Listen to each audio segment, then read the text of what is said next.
Welcome to our channel. Today we how to verify Bitrix24 CRM reports for sales conversions. Quick tutorial step by step clearly. Open your Bitrix24 account and log in. Navigate to the CRM section from the main dashboard. Select the Reports option in the CRM menu. Choose the report type you wish to verify for sales conversions. Click on the report you want to review. Review the date range to ensure it covers the relevant time period. Check the filters applied to the report to confirm accuracy. Examine the total number of leads displayed on the report. Look at the conversion rates presented in the report. Cross-reference the total leads with the number of closed deals. Verify that the closed deals align with leads from the selected date range. If available, download the report in CSV or Excel format for detailed analysis. Open the downloaded file to inspect individual entries. Check for discrepancies in lead statuses or conversion counts. Ensure that all relevant fields are filled out correctly in the CRM.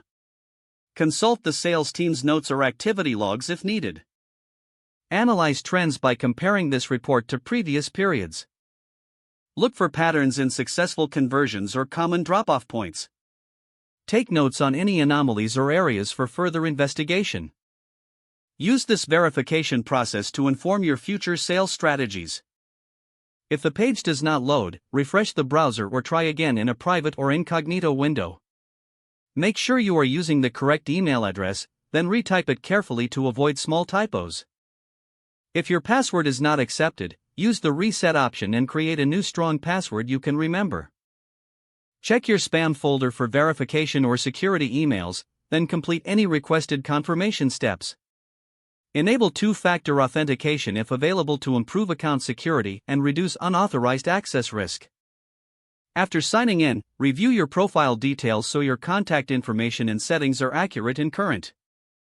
If you see an error message, note it down and try again after restarting your device and internet connection. Log out when you finish, especially on shared devices, to keep your account and payment information secure. Don't forget to like this video and subscribe to our channel for more step-by-step tech guides.